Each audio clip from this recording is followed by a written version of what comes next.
आदाब, नमस्कार, good evening, सत श्री अकाल। आप सभी का एक बार फिर से स्वागत है हमारे चैनल कुमार अभिषेक की दुनिया। और मैं हूं कुमार अभिषेक मिश्रा। उम्मीद है कि आप सभी स्वस्थ होंगे और अपने परिवार का पूरा ख्याल रख रहे होंगे। आज इस हाई प्रोफाइल केस में जो कुछ कोर्ट के अंदर हुआ, उसने जांच की दिशा और आने वाले दिनों की कानूनी लड़ाई दोनों को ही बदल कर रख दिया, यानी बेहद दिलचस्प बना दिया। 7 दिन की पुलिस रिमांड पूरी होने के बाद आज सिया और चेतन को अदालत में पेश किया गया। हर किसी की निगाहें सिर्फ और सिर्फ एक सवाल पर, क्या अब दोनों को न्यायिक हिरासत में भेज दिया जाएगा या पुलिस फिर से पूछताछ का मौका मांगेगी, और क्या पुलिस को फिर से पूछताछ का मौका मिलेगा। लेकिन अदालत की कार्रवाई शुरू होते ही पूरा का पूरा जो माहौल है, वह पूरा का पूरा माहौल ही बदल गया। पहली बार बचाव पक्ष ने खुलकर पुलिस कार्रवाई पर सवाल उठाए। अदालत में ऐसी दलीलें दी गई जिन्होंने पूरे मामले को सिर्फ एक हत्या की जांच तक सीमित नहीं रखा, बल्कि कानूनी प्रक्रिया पर भी बहस शुरू कर दी है। आज की सुनवाई में पुलिस और बचाव पक्ष, शिकायतकर्ता तीनों की तरफ से अलग अलग वकील मौजूद थे। सभी ने अपने अपने तर्क रखे और अदालत के सामने अपनी अपनी पक्ष को मजबूत रखने की कोशिश की। अगर आप इस पूरे मामले को समझना है तो थोड़ा पीछे आपको चलना पड़ेगा। पिछले 7 दिन में पुलिस ने दोनों अपराधियों से लगातार पूछताछ की। जांच टीम ने घटनास्थल का दोबारा निरीक्षण किया। मोबाइल फोन, डिजिटल रिकॉर्ड की जांच की गई। पुलिस का दावा है कि अभी भी कई महत्वपूर्ण कड़ियां जुड़नी बाकी हैं। इस वजह से आज पुलिस ने अदालत से कहा कि जांच के लिए हमें और समय चाहिए, क्योंकि जांच अधूरी है और कुछ अहम साक्ष्य जुटाने अभी बाकी हैं। लेकिन दूसरी तरफ बचाव पक्ष ने कहा, पुलिस के पास 7 दिन थे। अगर इतने समय में पूरी जांच नहीं हुई तो इसका सीधा मतलब यह नहीं है कि आरोपियों को लगातार पुलिस हिरासत में रखा जाना चाहिए। यहीं से अदालत में असली बहस शुरू हुई। सिया की ओर से पेश हुए वकील ने सबसे पहले गिरफ्तारी की प्रक्रिया पर ही सवाल उठाया। उनका कहना था कि किसी भी व्यक्ति को गिरफ्तार करना केवल एक औपचारिक प्रक्रिया नहीं है। कानून कहता है कि गिरफ्तारी के पीछे पर्याप्त आधार और उचित कार्रवाई होनी चाहिए। वकील ने अदालत से कहा कि किसी शिकायत या फिर एफआईआर के बाद पुलिस जांच शुरू कर सकती है, लेकिन केवल आरोप लग जाने भर से किसी को अपराधी मान लेना ये न्यायसंगत नहीं माना जा सकता, या ये न्यायसंगत नहीं है। उन्होंने ये भी कहा कि अदालत को यह देखना चाहिए कि जांच के दौरान पुलिस ने किन तथ्यों के आधार पर गिरफ्तारी की है, क्या वे तथ्य गिरफ्तारी के लिए पर्याप्त थे। इसके बाद उन्होंने दूसरा महत्वपूर्ण मुद्दा उठाया और उन्होंने कहा कि घटना के समय सिया का मौके पर मौजूद होना अपने आप में हत्या का प्रमाण नहीं हो सकता। कानून में कई ऐसे मामले रहे हैं जहां कोई व्यक्ति घटनास्थल पर मौजूद था, लेकिन बाद में अदालत ने पाया कि उसके खिलाफ पर्याप्त मात्रा में सबूत ही नहीं थे, यानी केवल मौजूदगी और अपराध दोनों एक जैसे नहीं माना जा सकता। यह दलील अदालत में काफी देर तक चर्चा का विषय बनी रही। इस बचाव पक्ष ने तीसरा मुद्दा उठाया। उन्होंने बार बार कहा कि पुलिस बार बार इस बात का जिक्र कर रही है कि सिया और चेतन के बीच लगातार बातचीत होती है।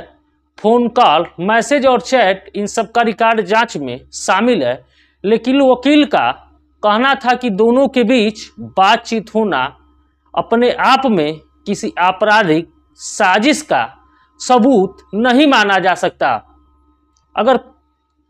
अगर केवल बातचीत को ही अपराध का आधार मान लिया जाए तो कानून की मूल भावना इससे प्रभावित होती है। और इन तीनों तर्कों के साथ बचाव पक्ष ने अदालत से कहा कि पुलिस को अब कोई हिरासत देने की ठोस कारण नहीं बचता है।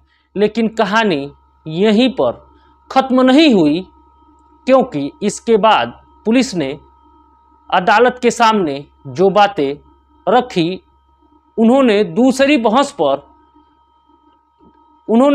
बहस का रुख एक बार फिर से बदल दिया। पुलिस की दलीलें थी, अदालत में बहस और कानूनी पक्ष अदालत की बचाव पक्ष की दलीलें सुनने के बाद अब पारी थी पुलिस की। जांच अधिकारी ने अदालत को बताया कि अभी तक महत्वपूर्ण पूछताछ में कई महत्वपूर्ण जानकारियां सामने आई हैं, लेकिन अब भी पूरी जांच नहीं हुई है। इसका पुलिस का कहना था कि इस मामले में केवल बयान ही नहीं बल्कि घटनास्थल से जुड़े भौतिक और डिजिटल साक्ष्य भी बेहद महत्वपूर्ण है। पुलिस ने अदालत को बताया कि कुछ ऐसे स्थान हैं जहां पर आरोपियों को दोबारा ले जाकर के घटनाक्रम की पुष्टि करनी है। जांच एजेंसियों का तर्क था कि केवल दस्तावेज और बयानों के आधार पर चार्जशीट तैयार करना पर्याप्त नहीं होगा। किन जगहों का उल्लेख जांच में आया है वहां जाकर घटना का मिलान करना भी अति आवश्यक है। इसके अलावा पुलिस ने कहा कि कुछ इलेक्ट्रॉनिक उपकरणों की फॉरेंसिक रिपोर्ट अभी लंबित है, यानी अभी रिपोर्ट आना बाकी है। Mobile phone, chat record, location data और अन्य डिजिटल जानकारी की जांच चल रही है। हम इन रिपोर्टों के आधार पर कई सवाल का जवाब मिलने की उम्मीद है। पुलिस ने अदालत से कहा कि यदि इस समय आरोपी को न्यायिक हिरासत में भेज दिया जाएगा तो जांच की गति प्रभावित हो सकती है। यही बचाव पक्ष ने फिर आपत्ति दर्ज कराई और बचाव पक्ष का कहना था कि जांच एजेंसी को पिछले 7 दिनों का पर्याप्त मात्रा में समय मिला था। यदि कुछ बरामदगी या जांच अब भी बाकी है तो उसके लिए लगातार पुलिस हिरासत आवश्यक नहीं है। वकील ने यह भी कहा कि पुलिस को केवल यह बताना पर्याप्त नहीं है कि जांच जारी है, अदालत को यह भी दिखाना चाहिए कि अतिरिक्त हिरासत की वास्तविक आवश्यकता क्या है। कुछ समय तक दोनों पक्षों के बीच कानूनी बहस चलती रही। इसके बाद अदालत ने दोनों पक्षों की दलीलों पर विचार किया। अदालत ने माना कि जांच अभी पूरी नहीं हुई है, कुछ पहलू और पुलिस को आगे का काम करना है। इस आधार पर अदालत के सीमित अवधि के लिए पुलिस हिरासत बढ़ाने का आदेश दिया था। इस आदेश का अर्थ यह नहीं है कि अदालत ने किसी को दोषी या निर्दोष मान लिया है। भारतीय आपराधिक न्याय व्यवस्था में पुलिस रिमांड का उद्देश्य केवल जांच को आगे बढ़ाना होता है। किसी आरोपी को दोष सिद्ध या बरी होने का फैसला केवल मुकदमे की पूरी सुनवाई और अदालत में प्रस्तुत साक्ष्यों के आधार पर ही किया जाता है। यही कारण है कि किसी भी मामले में पुलिस की जांच, बचाव पक्ष की दलीलें और अदालत का अंतिम निर्णय तीनों अलग अलग चरण होते हैं। अब इस मामले की निगाहें आने वाले दिनों पर टिक गई हैं। क्या पुलिस इन अतिरिक्त दिनों में ऐसे साक्ष्य को जुटा पाएगी जो उसके दावों को और मजबूत करे, या फिर बचाव पक्ष आगे भी कानूनी प्रक्रिया में मौजूद कमियों को आधार बनाकर राहत की मांग करेगा? इन सवालों के जवाब इस मामले की अगली दिशा तय करेंगे। जरूर आगे क्या होगा, चार्जशीट, जमानत और इस केस के सबसे बड़े सवाल यही है कि आगे इस मामले में क्या होने वाला है। कोर्ट ने पुलिस को सीमित समय के लिए और हिरासत दी है। इसका मतलब यह है कि जांच एजेंसियों के पास अब बहुत कम समय बचा है। इस दौरान पुलिस कोशिश करेगी कि जिन सवालों का जवाब अभी तक नहीं मिले हैं उन्हें अंतिम रूप दिया जाए। इसके बाद अगला महत्वपूर्ण चरण होगा चार्जशीट।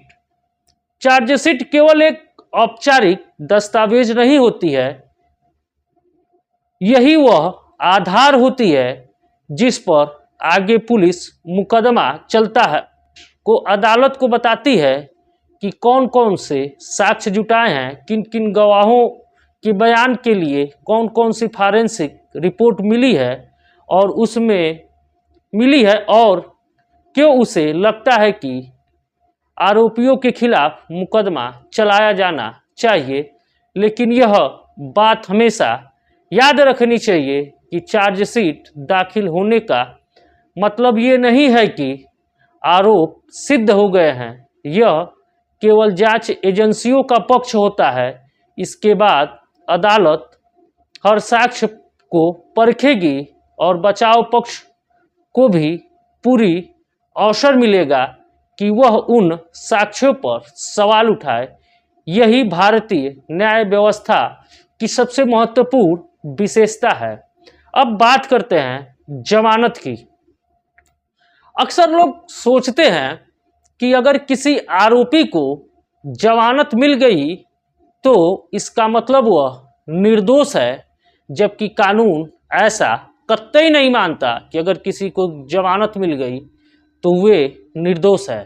जमानत केवल यह तय करती है कि मुकदमे की सुनवाई के दौरान आरोपी जेल में रहेगा या कुछ शर्तों के साथ बाहर आकर रहेगा, मुकदमे का सामना करना पड़ेगा। इसी तरह किसी की जमानत खारिज हो जाती है तो इसका अर्थ यह भी नहीं है कि अदालत ने उसे दोषी मान लिया।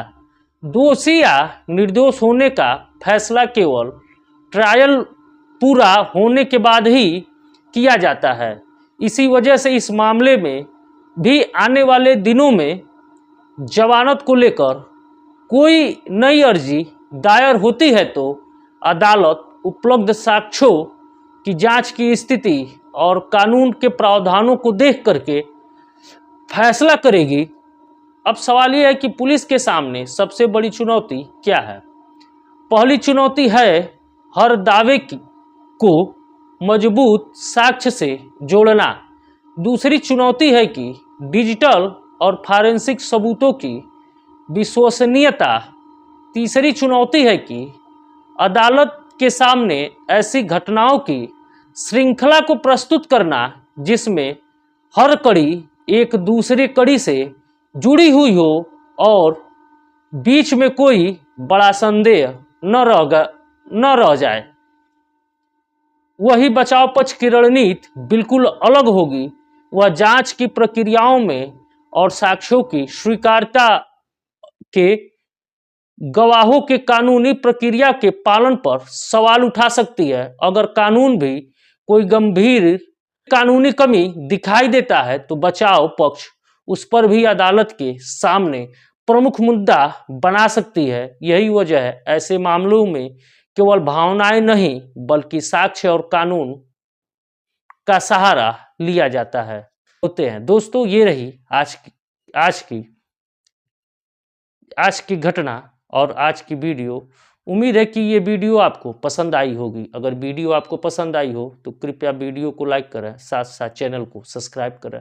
अगर हमारी इस वीडियो को आप यूट्यूब पे देख रहे हैं तो कृपया यूट्यूब चैनल को सब्सक्राइब करें और साथ साथ वीडियो को लाइक करें और अपने दोस्तों मित्रों के साथ शेयर करना न भूलें। अगर हमारी इस वीडियो को आप फेसबुक पेज पे देख रहे हैं तो भी वीडियो को लाइक करें और साथ साथ पेज को फॉलो करें और इस वीडियो को ज़्यादा से ज़्यादा शेयर करें, ताकि इसी तरह से हमारा हौसला और भी बढ़ता रहे और हम आपके लिए इसी तरह से सच्ची घटनाओं पर आधारित वीडियो बनाकर खिलाते रहें। तब तक अगली वीडियो के लिए हमें दीजिए इजाज़त। नमस्कार।